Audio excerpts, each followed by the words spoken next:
Good morning dear student, কেমন আছো প্রত্যেকে? আশা করি ভালো আছো এবং সুস্থ রয়েছে। তো আজকে আমরা এমসিকিউ ক্লাস 7 নম্বর নিয়ে হাজির হয়েছি, যেটা আমাদের সায়েন্সের পিওকিউ ক্লাস 7 নম্বর।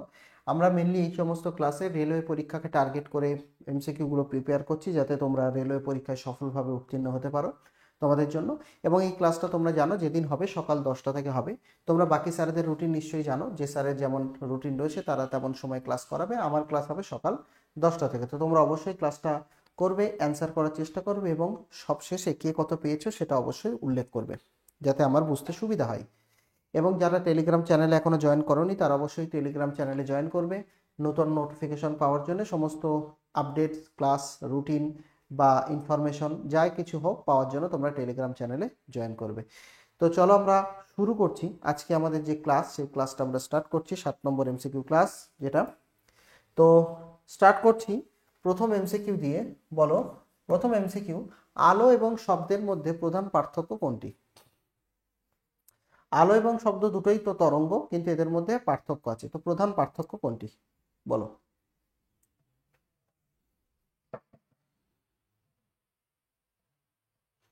আলো এবং শব্দের মধ্যে প্রধান পার্থক্য কোনটি? শব্দের গতি আলোর থেকে বেশি হয়, আলোকে অনুচলীয় তরঙ্গ বলা হয়, আলো বায়ুশূন্য স্থানে চলাচল করতে পারে কিন্তু শব্দ পারে না, শব্দ কেবল জলের মধ্য দিয়ে যেতে পারে।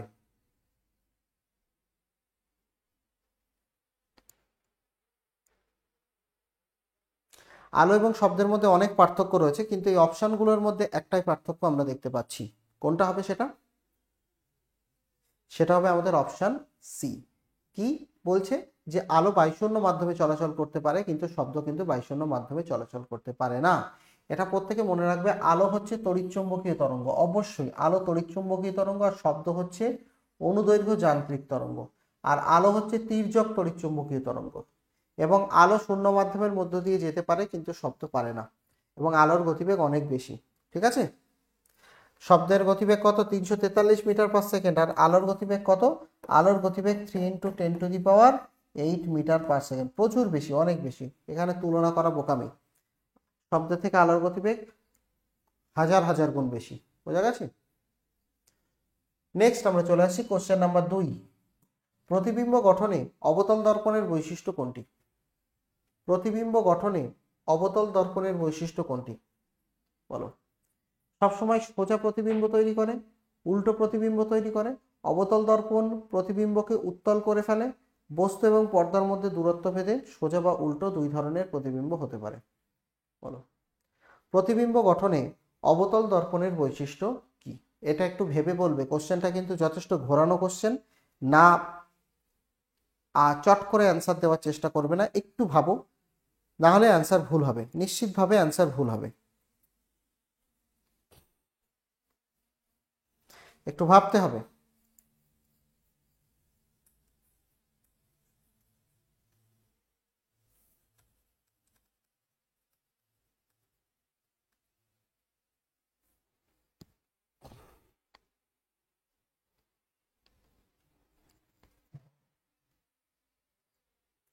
সঠিক উত্তর হচ্ছে বস্তু ও পর্দার দূরত্ব ভেদে, বস্তু পর্দা না, সরি, দর্পণ। বস্তু এবং দর্পণের দূরত্ব ভেদে সোজা বা উল্টো দুই ধরনের প্রতিবিম্ব হতে পারে। ঠিক আছে? আহ একটু বুঝতে হবে ব্যাপারটা। আমি তোমাদের একটুখানি দেখাই, না হলে এটা অঙ্কটা বুঝতে পারবে না। কোশ্চেনটা, এটা হচ্ছে একটা অবতল দর্পণ। অবতল দর্পণের কয়েকটা জিনিস মনে রাখতে হয়। ঠিক আছে? অবতল দর্পণের এই সেন্টারের যে পয়েন্ট, এটাকে আমরা বলি পি, মেরু। পিটাকে আমরা বলি মেরু। অবতল দর্পণের সামনে একটা বিন্দু থাকে যেটাকে আমরা এফ বলি। এফকে আমরা কি বলি? ফোকাস। অসীম থেকে আলোক রশ্মি এসে পড়লে ফোকাসে মিলিত হয়। আর সমান দূরত্বে আর একটা বিন্দু থাকে যেটাকে আমরা বলি সি। সিটাকে আমরা বলি বক্রতা, বক্রতা কেন্দ্র। এখন যেটা ঘটনা ঘটে সেটা হচ্ছে, যদি বস্তু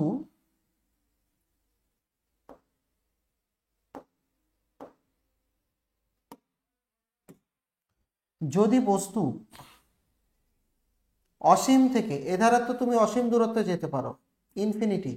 যদি বস্তু অসীম দূরত্ব থেকে এফ এর মধ্যে থাকে, এখানে বস্তু থাকলে, বস্তু যদি এর মধ্যে থাকে, তাহলে প্রতিবিম্ব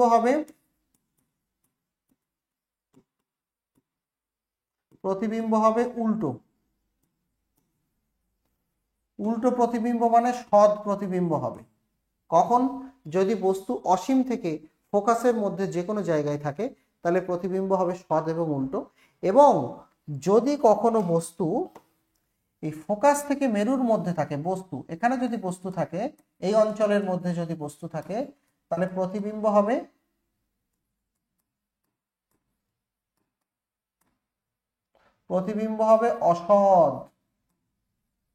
অসৎ প্রতিবিম্ব হবে। বোঝা গেছে? তাহলে ফোকাসের বাইরে বস্তু থাকলে প্রতিবিম্ব হবে সৎ উল্টো, আর ফোকাসের মধ্যে থাকলে প্রতিবিম্ব হবে অসৎ এবং সোজা। এই কারণে এখানে অপশন ডি উত্তর হবে, যেখানে বলছে বস্তু এবং দর্পণ দূরত্ব ভেদে সোজা বা উল্টো দুই ধরনের প্রতিবিম্ব তৈরি করতে পারে। বোঝা গেছে? Question number 3। তো এখানেও লেখা রয়েছে, দেখো, যে ফোকাসের ভিতরে রাখলে প্রতিবিম্ব সোজা দেখায়, আর ফোকাসের বাইরে বস্তু রাখলে প্রতিবিম্ব উল্টো হয়। ঠিক আছে? অবতল দর্পণ কোথায় ব্যবহার করা হয়? গাড়ির হেডলাইট, তারপরে দাড়ি কাটার আয়না, দর্পণ ইত্যাদিতে আমরা ব্যবহার করি। কোশ্চেন নাম্বার 3 বলো, কণিকা তত্ত্ব অনুযায়ী তাপ পরিবাহিতায় সব থেকে বেশি কার্যকর কোনটা? কোনটা সব থেকে বেশি তাপ পরিবহন করতে পারে? গ্যাস, তরল, কঠিন নাকি শূন্যস্থান? কোথায় তাপের পরিবহন সব থেকে ভালো হয়?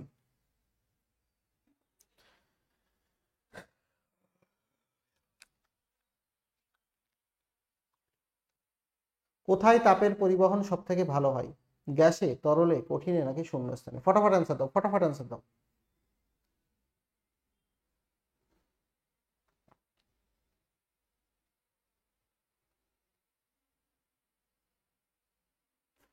তাপের পরিবহন কোথায় সব থেকে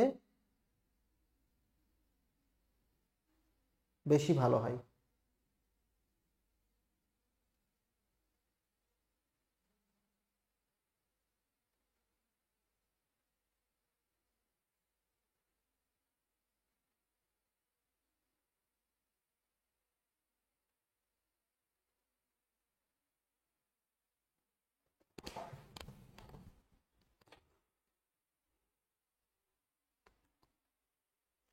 সঠিক উত্তর হচ্ছে কঠিনের মধ্যে। আমরা জানি গ্যাস এবং তরলের মধ্যে তাপের পরিচলন হয়,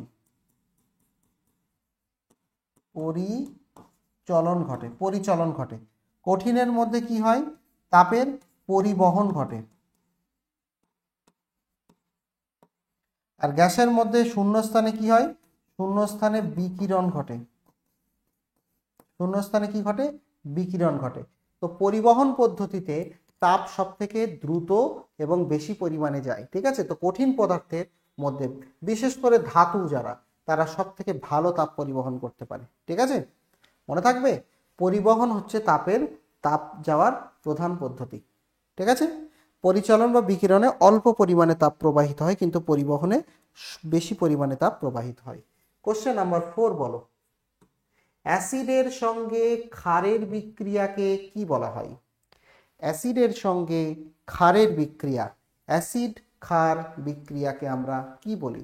জারণ বিজারণ, নিউট্রালাইজেশন বা প্রশম বিক্রিয়া। নিউট্রালাইজেশনকে আমরা বলি প্রশম বিক্রিয়া, নিঃশেষীভবন নাকি জলীয় বাষ্পীকরণ? অ্যাসিড এবং ক্ষারের বিক্রিয়াকে আমরা কি বিক্রিয়া বলি?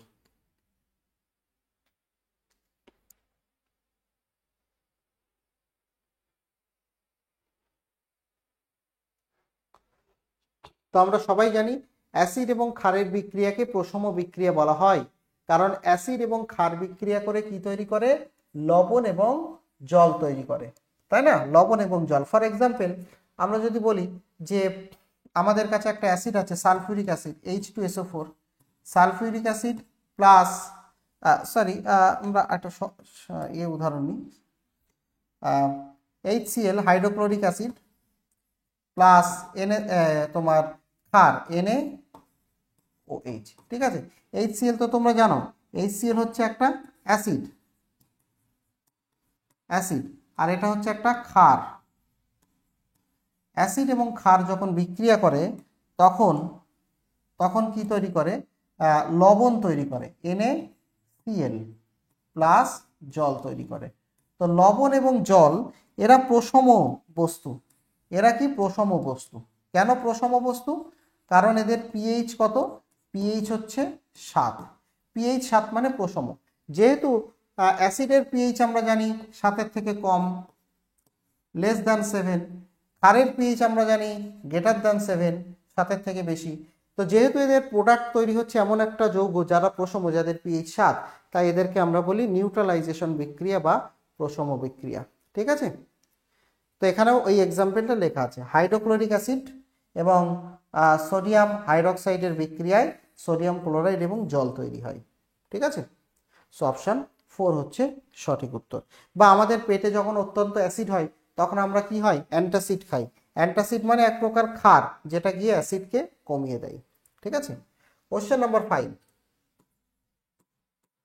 60 নিউটন ওজন বিশিষ্ট একটি বাক্সকে 4 মিটার উঁচুতে তুললে কত কাজ করতে হবে? 60 নিউটন ওজন বিশিষ্ট একটি বাক্সকে যদি আমরা 4 মিটার উপরে তুলি তাহলে আমাদের কতটা কাজ করতে হবে বলো।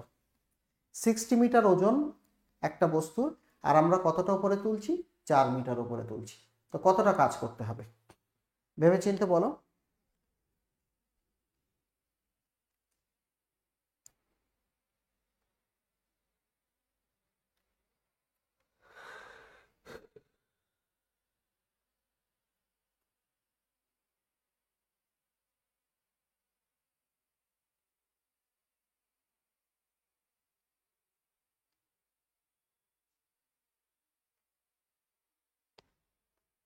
উঁচুতে তোলা হলো, তাই না। তো তোমরা জানো তো যে একটা বস্তুকে যদি আমরা মাটি থেকে উপরে তুলি, ধরো মাটি থেকে তাকে কতটা উচ্চতায় তোলা হলো না, H উচ্চতায় তোলা হলো। মাটি থেকে তাকে আমরা H উচ্চতায় তুললাম, তাই না, একটা বস্তুকে। তাহলে এখানে কি হবে, তার মধ্যে স্থিতিশক্তি জমা হবে।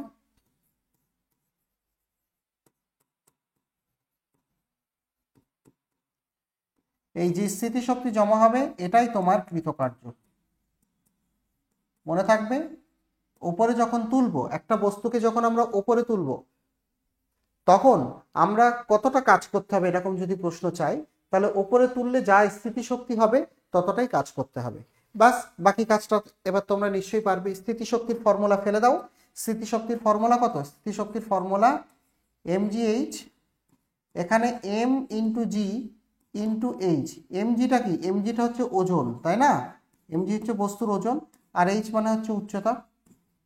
এখানে যেহেতু আমাদের ওজন বলে দিয়েছে 60 নিউটন, তাহলে আমরা বসাচ্ছি ওজনের জায়গায় mg 60 আর উচ্চতা হচ্ছে 4, তাহলে কত হচ্ছে 4 6 24, তাহলে 240 জুল হচ্ছে কৃতকার্য করতে হবে। অর্থাৎ যেহেতু স্থিতিশক্তি 240 জুল, তাহলে কৃতকার্য কত করতে হবে? কৃতকার্য 240 জুল। বোঝা গেছে? সহজ কোশ্চেন, প্রত্যেকে বুঝতে পেরেছো?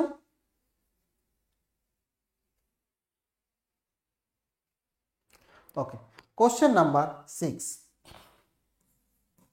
জলের পৃষ্ঠটান সৃষ্টি হয় কেন? জলের পৃষ্ঠটান সৃষ্টি হয় কেন? আমরা জানি যে কোনো জল হোক বা যে কোনো তরল হোক, তাদের উপরিতল টান টান করে রাখা পর্দার মতো আচরণ করে, একে পৃষ্ঠটান বলা হয়। তো কেন পৃষ্ঠটান সৃষ্টি হয় জলের মধ্যে?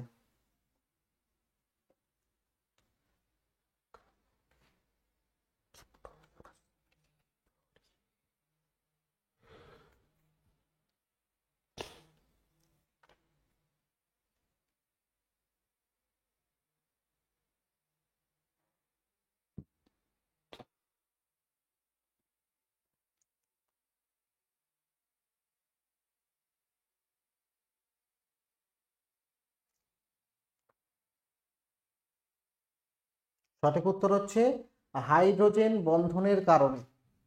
জলে পৃষ্ঠটান কেন সৃষ্টি হয়? হাইড্রোজেন বন্ধনের কারণে, ঠিক আছে। জলের অণুগুলো, ধরো আমরা একটা গ্লাসে যদি জল রাখি, তাই জলের অণুগুলো টান টান করে রাখা পর্দার মতো আচরণ করে। জলের মধ্যে যে অণুগুলো রয়েছে, একটা অণু পাশে আর একটা অণু, এদের মধ্যে হাইড্রোজেন বন্ধন আছে, ঠিক আছে। এই হাইড্রোজেন বন্ধনের কারণে একটা অণুর সাথে আর একটা অণুর হাইড্রোজেন বন্ধন আছে। এই হাইড্রোজেন বন্ধনের কারণে এরা পৃষ্ঠটানের সৃষ্টি হয়, ঠিক আছে। পৃষ্ঠটানের ফলাফল কি হয়? পৃষ্ঠটানের ফলাফলে জলবিন্দু গোলাকার হয়, এটা মনে রাখবে। জলের ফোঁটা গোলাকার হয় কেন? পৃষ্ঠটানের জন্য। আচ্ছা, পোকামাকড় জলের উপরে হাঁটতে পারে কেন? পৃষ্ঠটানের জন্য। পোকামাকড় দেখবে জলের উপরে হেঁটে বেড়ায়, এটা পৃষ্ঠটানের জন্য। জলবিন্দু গোলাকার হয় কেন? পৃষ্ঠটানের জন্য। তারপরে তোমার কৈশিকতা কেন হয়? কৈশিকতা মানে নলের মধ্য দিয়ে জল উপরে ওঠে, কৈশিকতা। নলের মধ্য দিয়ে জল আপনা আপনি উপরে ওঠে, এটাও হয় কিন্তু পৃষ্ঠটানের জন্য। কিছুটা জল কিন্তু উপরে উঠে যায়, অল্প জল উপরে উঠে যায়, এটাও কিন্তু এটাকে কৈশিকতা বলে, এটাও আমাদের পৃষ্ঠটানের জন্য হয়ে থাকে। ওকে, কোশ্চেন নাম্বার 7 বল, পুষ্টি শোষণের প্রধান স্থান কোনটি? পুষ্টি শোষণের প্রধান স্থান কোনটি? খাদ্যনালী, পাকস্থলী, ক্ষুদ্রান্ত, বৃহদান্ত্র।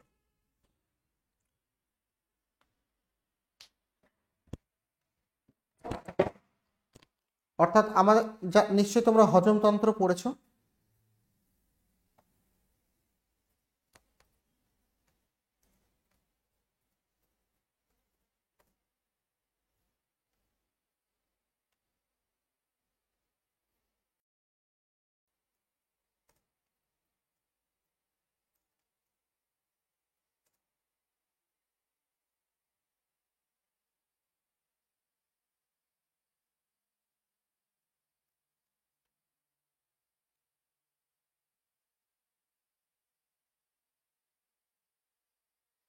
বলো সঠিক কোনটা হবে? সঠিক হচ্ছে ক্ষুদ্রান্ত। খাদ্যনালীতে কোনো খাবার হজম হয় না, এখানে কোনো পুষ্টি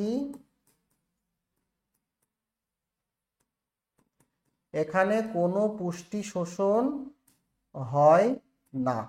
পাকস্থলীতে প্রধানত প্রোটিন জাতীয় খাদ্য পরিপাক হয়, আর ক্ষুদ্রান্তে তোমার কার্বোহাইড্রেট, প্রোটিন, ফ্যাট সমস্ত রকম খাদ্য পরিচিত হয়, ঠিক আছে। অপরদিকে খাদ্যনালীতে কিন্তু হয় না। খাদ্যনালীর দৈর্ঘ্য কত? খাদ্যনালীর দৈর্ঘ্য প্রায় 9 মিটার। আমাদের যে মুখ থেকে পাকস্থলী পর্যন্ত যে খাদ্যনালীটা রয়েছে তার দৈর্ঘ্য হচ্ছে 9 মিটার, ঠিক আছে। তো ক্ষুদ্রান্তের ভিতরে একটা অংশ থাকে যাকে আমরা বলি ভিলাই। এই ভিলাইগুলো হচ্ছে আঙুলের মতো দেখতে, এগুলো পুষ্টি শোষণ করতে সাহায্য করে। মানে আমাদের খাদ্যের যা খাই তার 90% শোষণ, আমরা যত খাদ্য খাই তার 90% শোষণ কিন্তু ক্ষুদ্রান্তের মধ্যে ঘটে, বোঝা গেছে। আর মুখগহ্বরে সাধারণত কার্বোহাইড্রেট জাতীয় খাদ্য ক্ষরিত হয়। আর কোথায় কি উৎসেচক থাকে সেগুলো কিন্তু একটু মনে রাখবে। মুখগহ্বরে স্যালিভারি অ্যামাইলেজ, পাকস্থলীতে কারা থাকে, পেপসিন, তারপরে ক্ষুদ্রান্তে, এগুলো কিন্তু একটু মনে রাখতে হবে, ঠিক আছে। কোশ্চেন নাম্বার 8, অ্যামিনো অ্যাসিড কি বা অ্যামাইনো অ্যাসিড কি? অ্যামিনো অ্যাসিড কি বা অ্যামাইনো অ্যাসিড কি? শর্করার ক্ষুদ্রতম একক, প্রোটিনের মূল বিল্ডিং ব্লক, নিউক্লিক অ্যাসিডের রূপান্তরিত অঙ্গ, নাকি চর্বির প্রধান উপাদান? অ্যামাইনো অ্যাসিড বলো।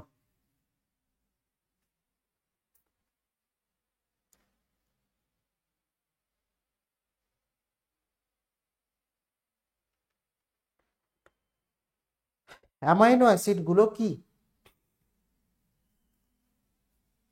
সঠিক উত্তর হচ্ছে অ্যামাইনো অ্যাসিড হচ্ছে এক প্রকার মনোমার যারা যুক্ত হয়ে প্রোটিন তৈরি করে। একাধিক অ্যামাইনো অ্যাসিড যুক্ত হয়ে প্রোটিন তৈরি করে। অ্যামাইনো অ্যাসিড কি দ্বারা গঠিত?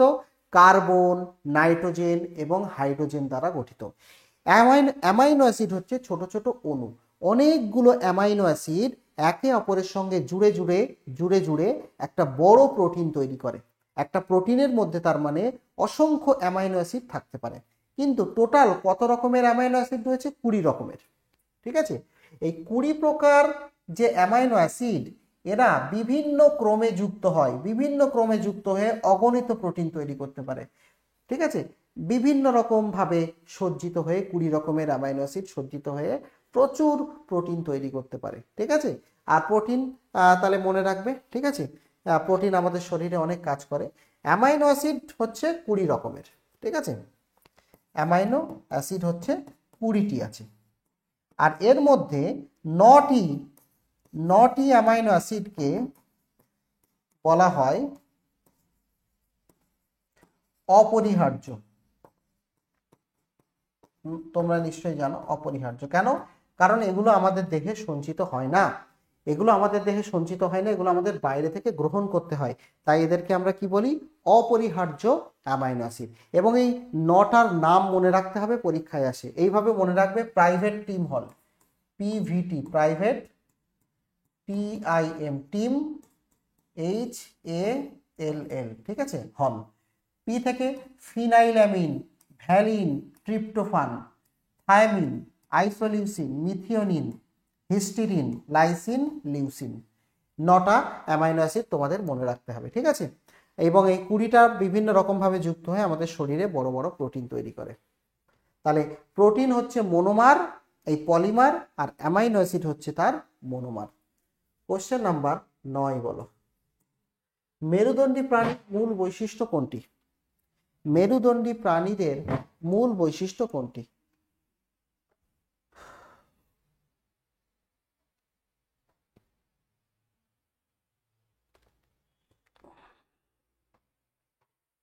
মেরুদণ্ডী প্রাণীদের মূল বৈশিষ্ট্য কোনটি?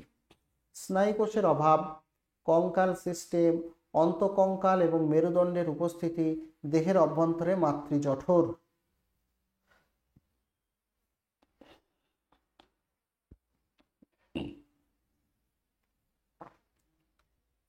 মেরুদণ্ডী প্রাণীদের মূল বৈশিষ্ট্য কোনটি? তো মেরুদণ্ডী মানে অবশ্যই তাদের মধ্যে মেরুদণ্ড থাকবে আর অন্তঃকঙ্কাল থাকবে, ঠিক আছে। স্কেলিটন থাকবে যেটা দেহের ভিতরে থাকবে, ঠিক আছে। এবং এরা জানো কেন্দ্রীয় স্নায়ুতন্ত্র থাকে যেটা মেরুদণ্ডের সঙ্গে যুক্ত। অন্তঃকঙ্কাল চলাফেরায় সাহায্য করে। মাছ, উভচর, সরীসৃপ, পাখি, স্তন্যপায়ী সবাই মেরুদণ্ডী প্রাণী, ঠিক আছে। তো এটাই হচ্ছে মেরুদণ্ডী প্রাণীদের প্রধান বৈশিষ্ট্য। ওকে, কোশ্চেন নাম্বার 10, 10 কিলোগ্রাম ভরকে 5 মিটার সেকেন্ড বেগে ধাবিত করতে প্রয়োজনীয় গতিশক্তি। একই রকমের কোশ্চেন আমরা অনেকটা করেছি, তো এগুলো যেহেতু সব প্রিভিয়াস ইয়ার কোশ্চেন সেহেতু অ্যান্সার করো ফটাফট, এটাতে সময় লাগার কথা নয়। গতিশক্তি, কাইনেটিক এনার্জি ফর্মুলা কি? কাইনেটিক এনার্জি ফর্মুলা কি ফটাফট বলো। কাইনেটিক এনার্জির ফর্মুলা হচ্ছে হাফ এম ভি স্কোয়ার। এখানে যদি বলতো প্রয়োজনীয় গতিশক্তির জায়গায় এখানে যদি বলতো প্রয়োজনীয় কৃতকার্য, যদি কোশ্চেনটা এরকম ঘুরিয়ে দিত যে প্রয়োজনীয় কৃতকার্য কত, তো গতিশক্তি মানেই হচ্ছে কৃতকার্য, ঠিক আছে। এটাও মানে আমরা কৃতকার্য বলতে পারি। তাহলে এটা কত হচ্ছে half M V square. Half M এর ভ্যালু কত? এম এর ভ্যালু হচ্ছে 10, ভি স্কোয়ার হচ্ছে 5, 5-এর স্কোয়ার মানে 25, 5-এর স্কোয়ার। তাহলে এখানে 5, 5, 25 125 জুল, ঠিক আছে। তাহলে কৃতকার্য কত হচ্ছে এখানে? কৃতকার্য হচ্ছে 125 জুল। বোঝা গেছে? তো তোমাদের মধ্যে যারা রেলওয়ে পরীক্ষার প্রস্তুতি নিচ্ছ তাদের জন্য রেলওয়ের যে ব্যাচ লঞ্চ হয়েছে তোমরা নিশ্চয়ই জানো, রেলওয়ে গ্রুপ ডি এবং এনটিপিসি। যাদের লক্ষ্য রেলওয়ে গ্রুপ ডি বা এনটিপিসি তারা অবশ্যই এই ব্যাচটা চেক আউট করতে পারো। এখানে তোমরা উপকারী পাবে, কারণ এখানে তোমাদের সমস্ত বিষয়ের ক্লাস সিলেবাস ভিত্তিক করানো হবে, একদম জিরো থেকে স্টার্ট করা হবে। যারা কিছু জানো না তাদের জন্য তো খুবই হেল্পফুল হবে, যারা জানো তাদের জন্য হেল্পফুল হবে, ঠিক আছে। এবং এখানে তোমরা প্রত্যেক দিন সোম থেকে শনিবার পর্যন্ত তোমরা একদম লাইভ ক্লাস পাবে, এবং ক্লাসের শেষে ইমিডিয়েট তোমরা পেয়ে যাবে পিডিএফ, যেটা পড়ানো হয়েছে, যেটা আমরা লিখেছি সব কিছুরই তোমরা পিডিএফ পাবে। লাইভ ক্লাস মিস হলে তোমরা রেকর্ড ক্লাস দেখে নিতে পারবে। ক্লাসটা চলবে তোমাদের 5 মাস এবং তোমরা 12 মাস ধরে ক্লাসটা তোমরা পাবে, ঠিক আছে। সমস্ত মানে এই পরীক্ষার একদম টোটাল যে সিলেবাস, সেই সিলেবাস একদম তোমাদের A to Z কভার করানো হবে। তার সাথে তোমরা পাবে থিওরি তো পড়ানো হবে, তার সাথে তোমরা এমসিকিউ কোশ্চেন প্র্যাকটিস করতে পারবে, তার সাথে তোমরা প্রিভিয়াস ইয়ার কোশ্চেনও পাবে, ঠিক আছে। এই ব্যাচটা তোমরা অবশ্যই চেক আউট করতে পারো। চলে আসছি আমরা, কত ছিল আমাদের 10, চলে আসছি আমরা 11।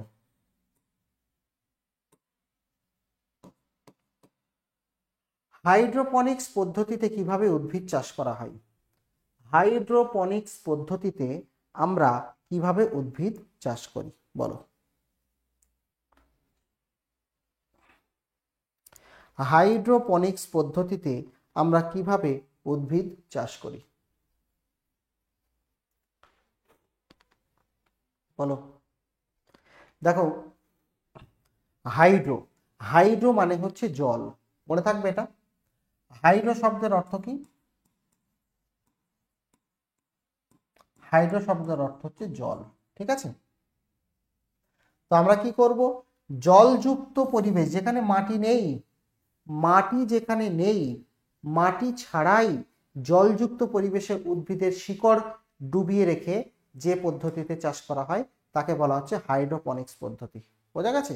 এখানে কি হয়, জল এবং পুষ্টি দ্রবণের মাধ্যমে উদ্ভিদ দ্রুত বাড়তে শুরু করে, মাটির প্রয়োজন নেই, ফলস্বরূপ স্থান জল সাশ্রয় হয়, নিয়ন্ত্রিত পুষ্টি সরবরাহ উদ্ভিদের ফলন বাড়ায়, ঠিক আছে।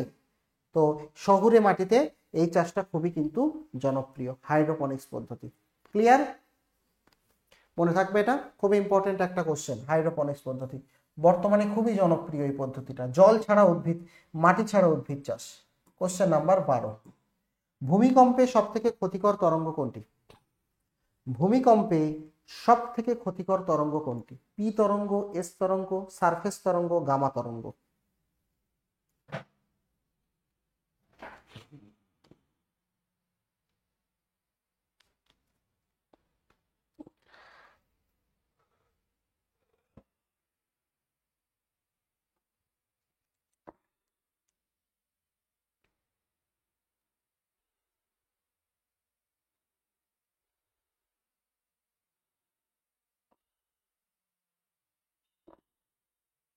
ভূমিকম্পে সব থেকে ক্ষতিকর তরঙ্গ কোনটি? সঠিক উত্তর হচ্ছে, ভূমিকম্পে সব থেকে ক্ষতিকর তরঙ্গ হচ্ছে সারফেস তরঙ্গ। কারণ কি? কারণ পি এবং এস তরঙ্গ, ধরো এটা মাটি, এখানে আছে ঘর বাড়ি, বিল্ডিং, ভূমিকম্প যখন সৃষ্টি হবে সারফেস তরঙ্গ মাটি দিয়ে যায়, এটা হচ্ছে সারফেস তরঙ্গ যেটা বাড়ি ঘরদোর ভেঙে দেয়। আর পি তরঙ্গ বা এস তরঙ্গ, পি বা এস এগুলোর তলার দিকে চলে যায়। সারফেস তরঙ্গ,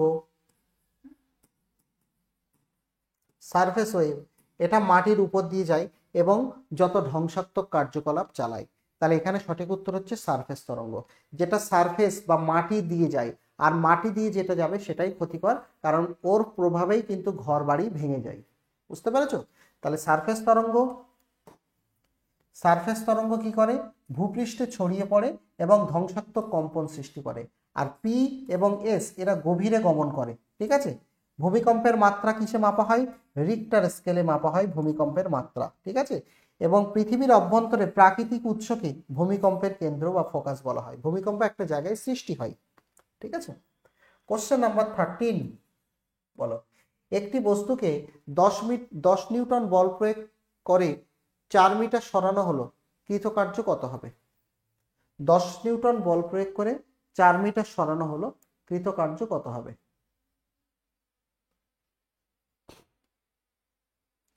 এগুলো এতবার করে করাচ্ছি তোমাদের এক্সামে আর ভুল হবে না, ঠিক আছে। একটা বস্তুকে 10 নিউটন বল প্রয়োগ করে 4 মিটার সরানো হলো, তাহলে কৃতকার্য কত হবে? ওয়ার্ক ডান কত হবে?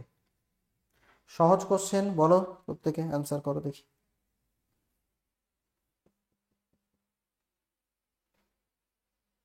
সহজ কোশ্চেন। তো আমরা কি জানি,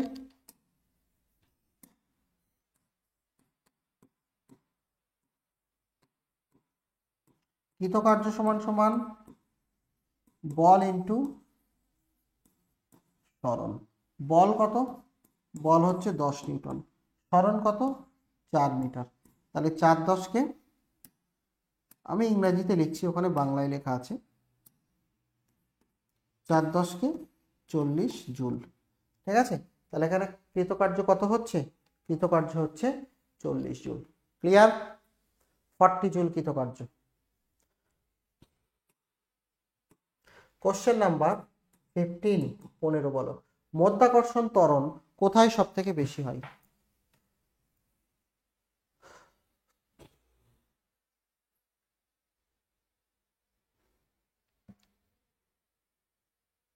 মাধ্যাকর্ষণ ত্বরণ কোথায় সব থেকে বেশি হয়?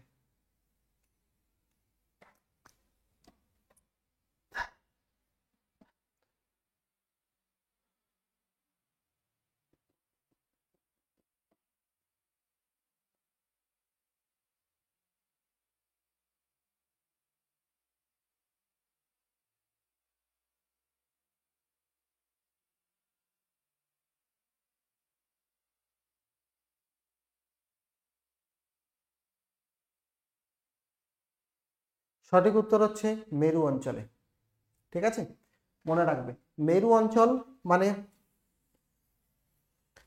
এটা পৃথিবীর নিরক্ষরেখা, নিরক্ষরেখায় জি এর মান কম হয়, মেরু অঞ্চলে বেশি হয়। ঠিক আছে, মনে রাখবে সবসময়। ভূপৃষ্ঠে থাকতে হবে এবং মেরু অঞ্চল হতে হবে, তবে মাধ্যাকর্ষণ ত্বরণ সব থেকে বেশি হবে। ঠিক আছে, কয়েকটা জিনিস একটুখানি মনে রাখো। এটা যদি আমাদের পৃথিবী হয়, এটা পৃথিবীর নিরক্ষরেখা,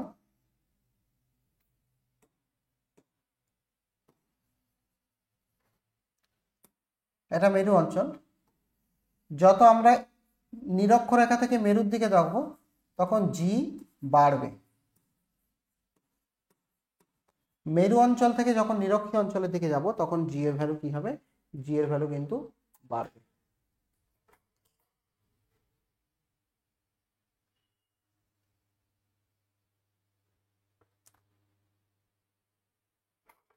আবার যখন আমরা ভূপৃষ্ঠে থাকবো, ভূপৃষ্ঠে তখন ওপরে উঠব, তখন জি কিন্তু কমবে।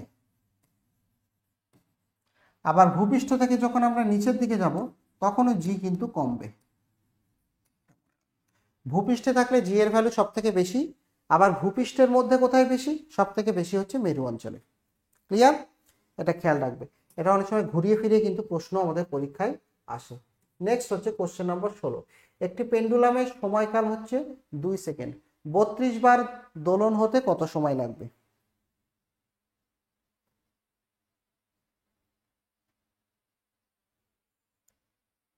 ও সোজা, খুবই সোজা কোশ্চেন। একটি পেন্ডুলামের দোলনকাল হচ্ছে 2 সেকেন্ড, তাহলে টোটাল যদি 32 বার সে দোলে, তাহলে 32 বার দুলতে কত সময় লাগবে? অ্যান্সার করে দাও, জানো তো তোমরা।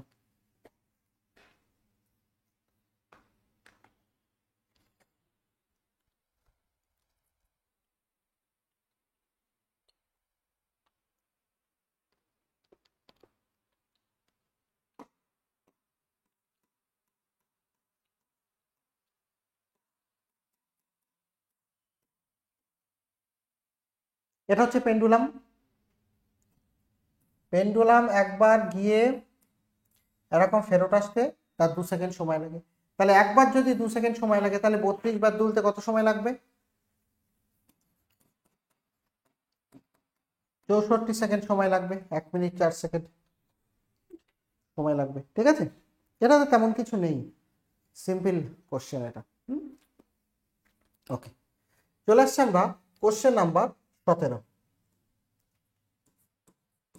বলো, একটি লোহার কিল পুরানো অবস্থায় মরিচা ধরে, একটা লোহার টুকরো পুরানো হয়ে গেলে মরিচা ধরে, এটি কোন প্রক্রিয়ায় ঘটে?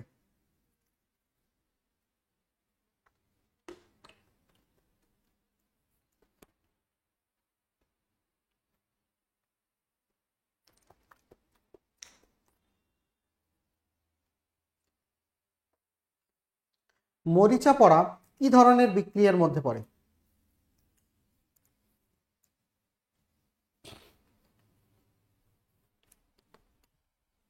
বলো।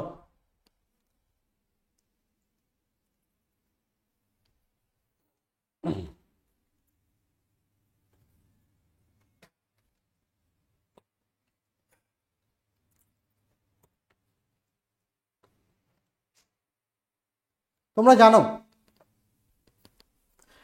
মরিচা পড়া হচ্ছে এক প্রকার জারণ প্রক্রিয়া, তাই না? কারণ লোহার সঙ্গে কি হয়, লোহার সঙ্গে দাঁড়াও,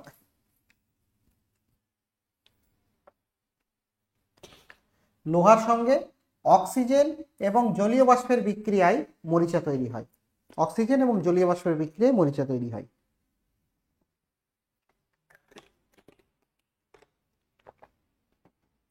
তাই না? একে বলা হচ্ছে রাস্টিং। তোমরা জানো এটা। ওকে, কোশ্চেন নাম্বার 18,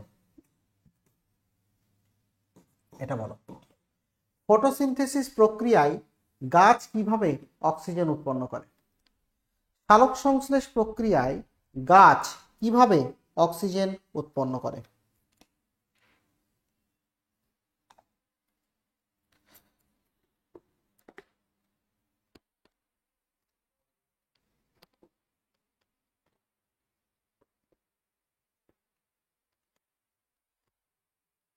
কোনটা হবে?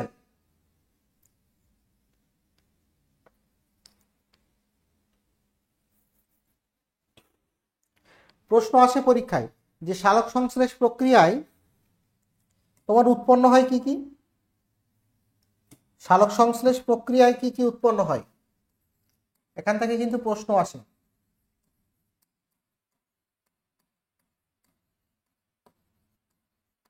সালোক সংশ্লেষ প্রক্রিয়ায় কয়েকটা জিনিস তৈরি হয়, কি কি? এক নম্বর হচ্ছে গ্লুকোজ C6H12O6, 2 নম্বর হচ্ছে জল, 3 নম্বর হচ্ছে অক্সিজেন। প্রশ্ন আসে এখান থেকে যে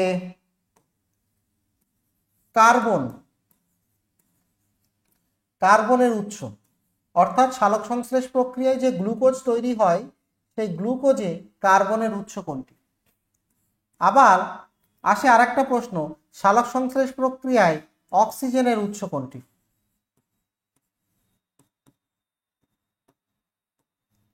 সালোক সংশ্লেষ প্রক্রিয়ায় অক্সিজেনের উৎস কোনটি? এখান থেকে প্রশ্ন আসে। তো তোমাদের দুটো জিনিস মনে রাখতে হবে। সালোক সংশ্লেষের বিক্রিয়াটা নিশ্চয়ই তোমাদের মনে আছে। তো কার্বনের উৎস হচ্ছে কার্বন ডাই অক্সাইড। উদ্ভিদেরা পরিবেশ থেকে যে কার্বন ডাই অক্সাইডটা গ্রহণ করে সেখান থেকেই কিন্তু গ্লুকোজের কার্বন আসে। আর অক্সিজেনের উৎস হচ্ছে জল, যে জলটা গ্রহণ করে। কারণ সালোক সংশ্লেষ প্রক্রিয়ার বিক্রিয়া নিশ্চয়ই তোমরা জানো, 6 অণু কার্বন ডাই অক্সাইড প্লাস 12 অণু জল, এখান থেকে তৈরি হয় 1 অণু গ্লুকোজ প্লাস 6 অণু অক্সিজেন প্লাস 6 অণু জল, এরকম ভাবে তৈরি হয়, তাই না? তো তাহলে এই যে কার্বন ডাই অক্সাইড এবং জল যেটা গ্রহণ করছে, এই কার্বন ডাই অক্সাইডের কার্বনই হচ্ছে গ্লুকোজের কার্বনের উৎস, আর এই যে অক্সিজেন এটা জল ভেঙে তৈরি হয়। ঠিক আছে, মনে থাকবে। তাহলে সঠিক উত্তর হচ্ছে জল বিভাজনের মাধ্যমে। জল কি হয়, এখানে জল ভেঙে যায়, জল ভেঙে তোমার H প্লাস এবং OH মাইনাস আয়ন, এই OH মাইনাস আয়ন থেকে পরবর্তীতে তোমার জলের অণু তৈরি হয়। কোশ্চেন নাম্বার 19, একটি সোজা পথে গাড়ির বেগ 10 মিটার প্রতি সেকেন্ড থেকে 20 মিটার প্রতি সেকেন্ড হলো 5 সেকেন্ডে, তাহলে ত্বরণ কত? একটা গাড়ি সোজা পথে চলছে, তার বেগ 10 মিটার প্রতি সেকেন্ড থেকে 20 মিটার প্রতি সেকেন্ড হলে 5 সেকেন্ডে, তার ত্বরণ কত?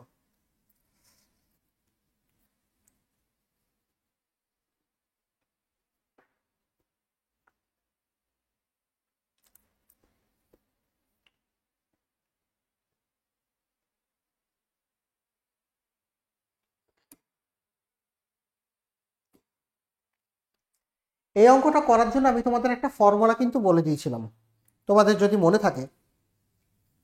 ফর্মুলাটা হচ্ছে, 3টে ফর্মুলা বলেছিলাম।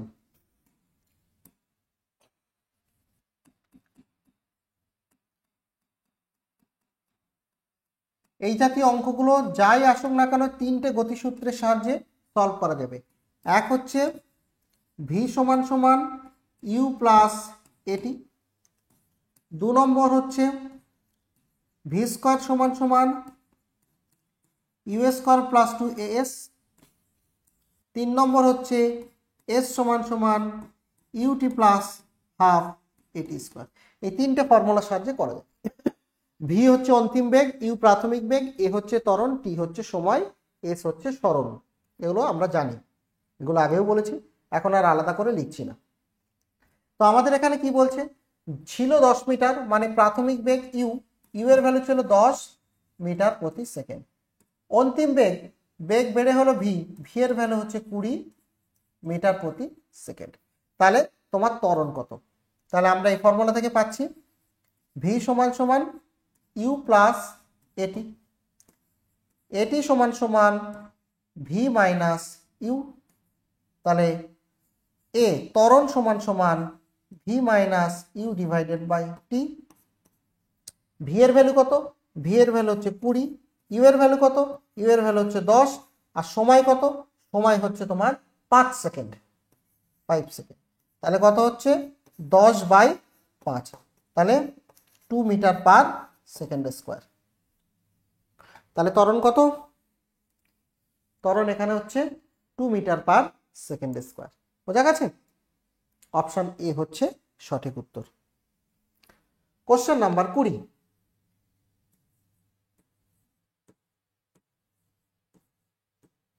একটি নিউক্লিয়াসের ভর যোগ করলে দেখা যায় স্বাধীন প্রোটন এবং নিউট্রনের ভরের থেকে কম। এই পার্থক্যকে কি বলা হয়?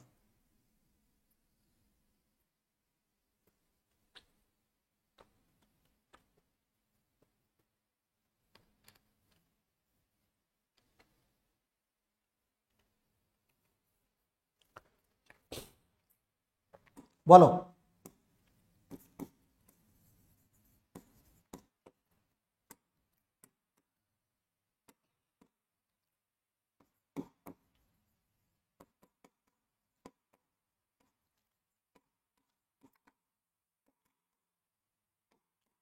নিউক্লিয়াসের মধ্যে প্রোটনগুলির যত ভর আছে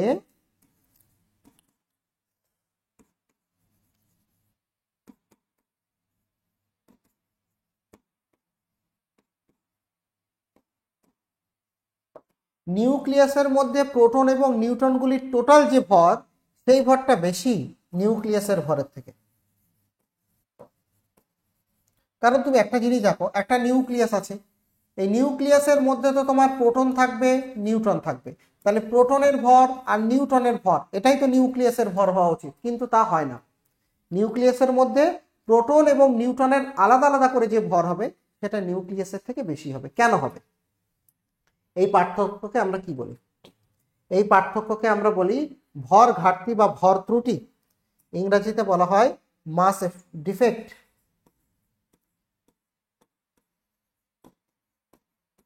মাস ডিফেক্ট বা ভর ত্রুটি বা ভর ঘাটতি বলা হয়। বোঝা গেছে? Question number 21। একটা বস্তুর ভর 5 কেজি, 3 মিটার পার সেকেন্ড বেগে চলছে, গতিশক্তি কত হবে?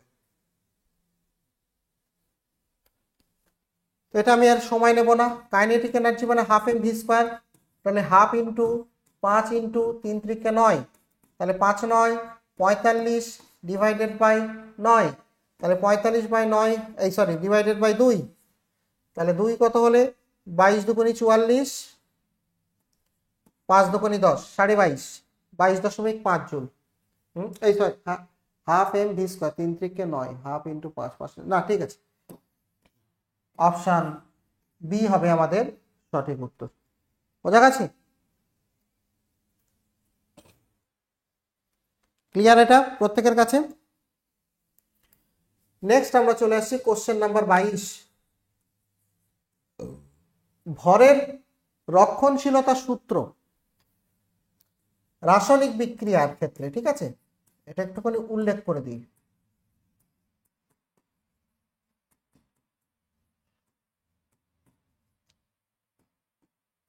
রাসায়নিক বিক্রিয়ার জন্য ভরের সংরক্ষণশীলতার সূত্র কে দিয়েছিলেন?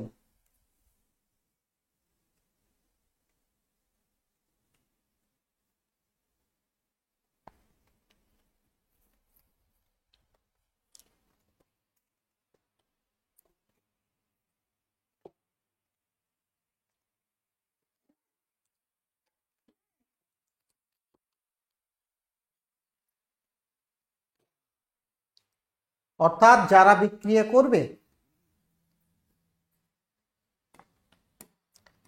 যারা বিক্রিয়া করবে এবং বিক্রিয়া করে যেগুলো তৈরি হবে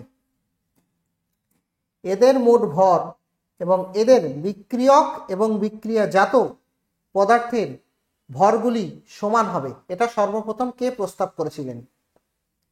জন ডাল্টন, ল্যাভোসিয়ার, মেন্ডেলিভ, অ্যারিস্টটল। কে সর্বপ্রথম এটা প্রস্তাব করেছিলেন?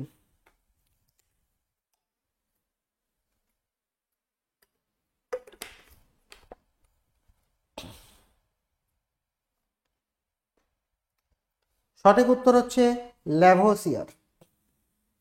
সঠিক উত্তর কি? ল্যাভোসিয়ার। ল্যাভোসিয়ারকে বলা হচ্ছে ফাদার অফ মডার্ন কেমিস্ট্রি। ঠিক আছে, ল্যাভোসিয়ার ছিলেন ফাদার অফ মডার্ন কেমিস্ট্রি, এটা মনে রাখবে। আধুনিক রসায়নের জনক। তিনি প্রথম প্রস্তাব করেন যে বিক্রিয়ার চলাকালে, বিক্রিয়া যখন চলবে তখন মোট ভর অপরিবর্তিত থাকবে। 1789 সালে তিনি স্বীকৃত রসায়ন বিজ্ঞানের ভিত্তি স্থাপন করেন। ঠিক আছে, তো ল্যাভোসিয়ারকে আমরা আধুনিক রসায়ন বিজ্ঞানের জনক বলি। ঠিক আছে, কোশ্চেন নাম্বার 23। একটি দোলক কম্পন সম্পন্ন করতে 5 সেকেন্ড সময় নেয়, তার কম্পাঙ্ক বা ফ্রিকোয়েন্সি কত হবে? সম্পূর্ণ দোলন সম্পন্ন করতে 5 সেকেন্ড সময় লাগে, তাহলে তার কম্পাঙ্ক কত হবে?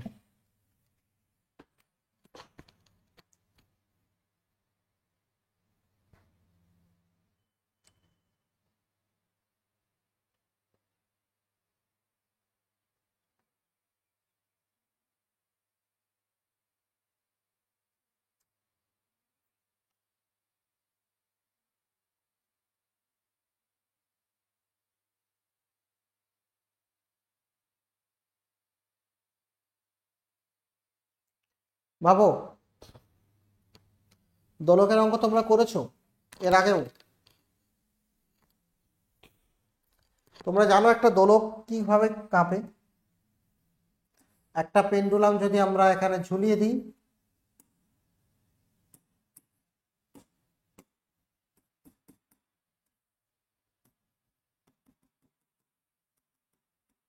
একটা পেন্ডুলাম এইভাবে কাঁপতে থাকে, তাই না? তো এর দোলনকাল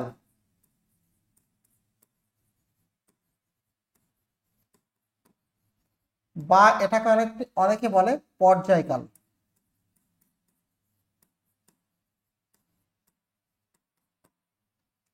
দোলনকাল বা পর্যায়কাল হচ্ছে টি। আর এর কম্পাঙ্ক, এটা মনে রাখবে এই ফর্মুলাটা,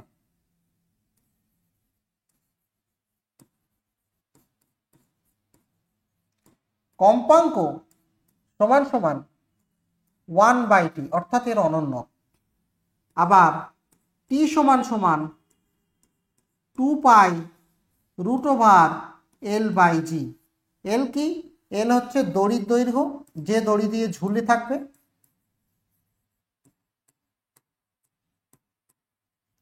আর জি হচ্ছে অভিকর্ষজ ত্বরণ, এটা আমরা সবাই জানি 9.8 মিটার পার সেকেন্ড স্কোয়ার, বা কোশ্চেনে যদি 10 বলা থাকে তাহলে তোমাকে 10 ধরতে হবে। ঠিক আছে, তাহলে এখানে আমাদের এই ফর্মুলা তো লাগছে না, কিন্তু এটা কোথাও লাগতে পারে। আমাদের টি এর ভ্যালু বলেই দিয়েছে, টি ভ্যালু ইজ ইকুয়ালস টু 5, আমাদের বলেই দিয়েছে যে টি হচ্ছে 5 সেকেন্ড। তাহলে কম্পাঙ্ককে আমরা এন দিয়ে লিখি, কম্পাঙ্ক আমরা এন চিহ্ন দিয়ে লিখি। এন মানে 1/t, তার মানে 1/5 সেকেন্ড, মানে 0.2 সেকেন্ড ইনভার্স। কম্পাঙ্কের একক সেকেন্ড ইনভার্স, আর সেকেন্ড ইনভার্সকে আমরা হার্জ বলি, বা 0.2 হার্জ। বোঝা গেছে? 1/5 মানে 0.2 হার্জ। ক্লিয়ার? তাহলে এখানে সঠিক উত্তর কোনটা হবে? এখানে সঠিক উত্তর হচ্ছে আমাদের option A, 0.2 hertz. Question number 24 বলো, প্লাজমা অবস্থা বলতে আমরা কি বুঝি? প্লাজমা অবস্থা, তো প্লাজমা অবস্থা অ্যাকচুয়ালি কি? প্লাজমা অবস্থা হচ্ছে এমন একটি অবস্থা যেখানে কি হয়, গ্যাসগুলো অত্যন্ত তাপমাত্রায় আয়নিত হয়ে যায়। অর্থাৎ ফর এক্সাম্পল ধরো হাইড্রোজেন গ্যাস আছে, হাইড্রোজেন গ্যাস উচ্চ তাপমাত্রায় ইলেকট্রন ত্যাগ করে হাইড্রোজেন প্লাস হয়ে যাবে। তারপর ধরো হিলিয়াম গ্যাস আছে, উচ্চ তাপমাত্রায় হিলিয়াম প্লাস হয়ে যাবে ইলেকট্রন ত্যাগ করে। তো উচ্চ তাপমাত্রায় সমস্ত গ্যাস কি করে, ইলেকট্রন ত্যাগ করে আয়নে পরিণত হয়, একে আমরা বলি প্লাজমা। মনে রাখবে সূর্য এবং তারার মধ্যে প্রধান উপাদান হচ্ছে প্লাজমা। ঠিক আছে, সূর্য এবং তারার প্রধান যে উপাদান সেটা হচ্ছে প্লাজমা। ক্লিয়ার? কোশ্চেন নাম্বার 25 বলো, পেরিস্কোপের কাজ কি? পেরিস্কোপের কাজ কি?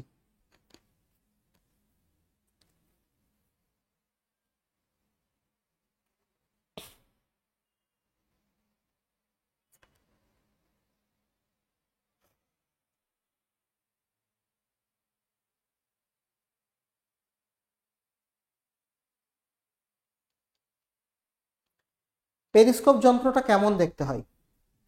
পেরিস্কোপ যন্ত্রটা এরকম একটি নলের মতো।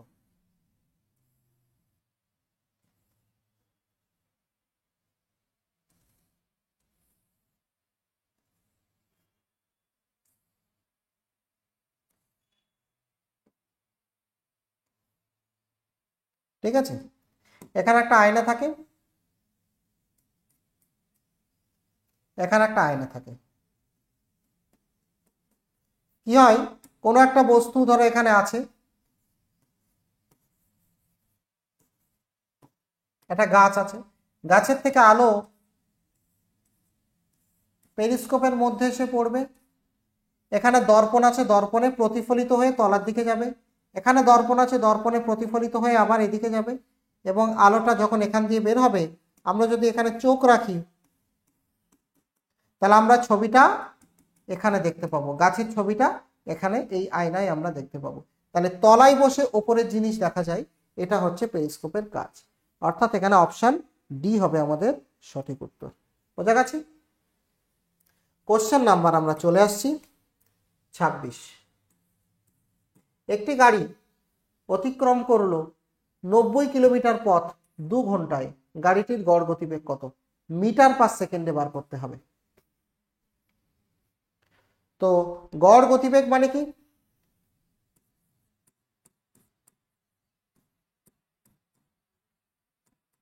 গড় বেগ মানে কি? গড় বেগ মানে হচ্ছে মোট দূরত্ব ডিভাইডেড বাই মোট সময়। মোট দূরত্ব কত? মোট দূরত্ব হচ্ছে 90 কিলোমিটার, মোট সময় হচ্ছে 2 ঘন্টা। তো 90 কিলোমিটার মানে 90 হেক্টোমিটার ডেকামিটার মিটার, 90,000। আর 2 ঘন্টা মানে 1 ঘন্টা মানে 3600 সেকেন্ড। তাহলে এখান থেকে কাটছি 0 0 0 0, তাই না? তারপরে তোমার 3 3 9, 3 1 3 3 2 6 12, তাহলে 15 2 30, 3 4 12, 3 5 15, 50/4, 4 1 4 1 5, 10, 4 12.5। ঠিক আছে, 4 12 48, 49 50, 5 4 20, 12.5। তো অপশন সি হচ্ছে আমাদের সঠিক উত্তর। ও, দুটো 12.5 হয়ে গেছে, তাই না? একটা তাহলে এখানে চেঞ্জ করে দিতে হবে, এটা আমরা একটু চেঞ্জ করে দিচ্ছি, অপশনটা 13 করে দিচ্ছি। ঠিক আছে, তো সঠিক উত্তর হচ্ছে 12.5। বোঝা গেছে? এটা হচ্ছে 26। নেক্সট আমরা চলে আসছি কোশ্চেন নাম্বার 27। কন্ট্রোল রড পারমাণবিক রিঅ্যাক্টরে কি কাজ করে? কন্ট্রোল রড কি কাজ করে?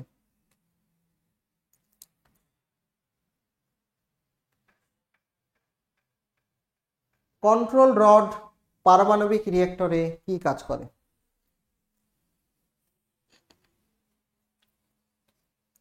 সঠিক উত্তর হচ্ছে কন্ট্রোল রড নিউট্রন শোষণ করে। ঠিক আছে, আমরা জানি যে পারমাণবিক রিঅ্যাক্টরে কি হয়, একটা ইউরেনিয়ামকে একটা নিউট্রন দিয়ে আঘাত করলে 3টে নিউট্রন তৈরি হয়। তিনটে নিউট্রন আবার তিনটে ইউরেনিয়ামকে ভাঙতে পারে। তো নিউট্রনের গতিকে কমানোর জন্য, নিউট্রন শোষণ করে বিক্রিয়াকে নিয়ন্ত্রণ করার জন্য আমরা কন্ট্রোল ডট ব্যবহার করি। এগুলো কিসের তৈরি হয়? বোরন বা ক্যাডমিয়াম দিয়ে তৈরি হয়। ঠিক আছে, পারমাণবিক চুল্লিতে কন্ট্রোল ডট খুবই গুরুত্বপূর্ণ অবদান রাখে, মনে থাকবে। কোশ্চেন নাম্বার 28 বলো, মধ্যাকর্ষণ ত্বরণ কোথায় সব থেকে বেশি হবে?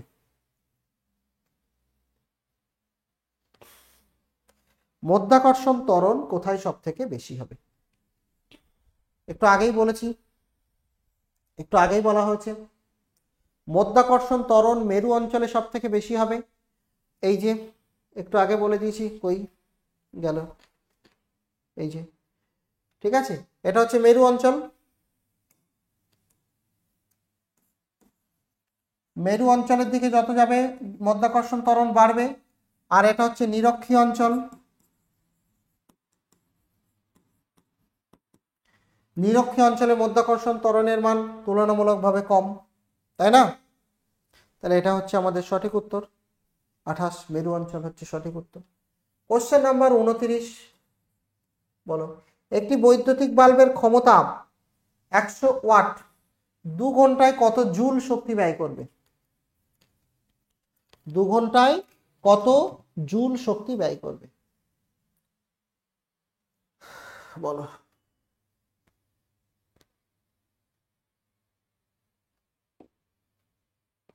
একটি বৈদ্যুতিক বাল্বের ক্ষমতা 100 ওয়াট, 2 ঘন্টায় কত জুল শক্তি খরচ করবে? কোনটা হবে সঠিক উত্তর বলো দেখি।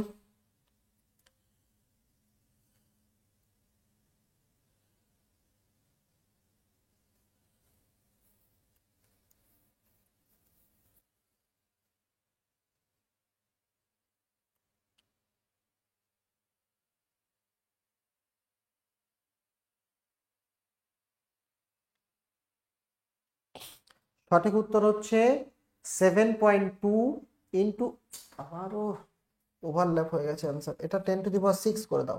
7.2 ইন্টু 10⁵ জুল। ঠিক আছে, কেন? কারণ একটা জিনিস দেখো, বৈদ্যুতিক বাল্বের ক্ষমতা 100 ওয়াট, তাই না? 100 ওয়াট মানে কি? 100 ওয়াট মানে 100 জুল পার সেকেন্ড, 1 সেকেন্ডে 100 জুল, 2 ঘন্টা ধরে চলছে। তাহলে 2 ঘন্টা মানে কত সেকেন্ড হচ্ছে? 2 ইন্টু 3600, তার মানে 36 দুগুনি 7200 সেকেন্ড ধরে চলছে। 100 ওয়াট মানে 1 সেকেন্ডে 100 জুল, তাহলে এত সেকেন্ডে কত জুল? তাহলে টোটাল হচ্ছে 100 ইন্টু 7200, টোটাল এত জুল শক্তি ব্যয় করবে। তাহলে এটা কত হচ্ছে? 72,00,00,00 1 2 3 4 5, তাহলে এখানে 7.2 ইন্টু 10⁵ জুল সঠিক উত্তর। বোঝা গেছে? কোশ্চেন নাম্বার 30, একটি সরল দোলকের গতিবেগ কখন সব থেকে বেশি থাকে? একটা সরল দোলক যখন দুলবে, একটা সরল দোলক যখন দুলবে, এদিকে যাবে, এদিকে আসবে, আবার এদিকে যাবে, তো কোথায় গতিবেগ সব থেকে বেশি থাকে? এটা হচ্ছে প্রান্ত বিন্দু, এটা হচ্ছে প্রান্ত বিন্দু। এখানে গতিবেগ শূন্য হয়ে যায়, এখানে গতিবেগ কত হয়ে যায়? শূন্য, কারণ এখানে সে থেমে যায়। গতিবেগ বাড়তে বাড়তে বাড়তে বাড়তে বাড়তে বাড়তে মধ্যবিন্দুতে এখানে সর্বোচ্চ বেগ থাকে, সর্বোচ্চ বেগ। এখানে আবার কমতে কমতে কমতে কমতে কমতে কমতে এখানে শূন্য বেগ, আবার বাড়তে বাড়তে বাড়তে বাড়তে সর্বোচ্চ, কমতে কমতে কমতে কমতে শূন্য। তাহলে মধ্যবিন্দুতে এর গতিবেগ কি থাকে? সব থেকে বেশি থাকে সরল দোলকের। বোঝা গেছে? ঠিক আছে, তো আজকে অবধি থাকছে, নেক্সট ক্লাসে আবার দেখা হবে তোমাদের সঙ্গে, নতুন কোশ্চেন নিয়ে আসবো। প্রত্যেকে ক্লাসগুলো করবে মনোযোগ দিয়ে, শেয়ার করবে। ওকে, টাটা।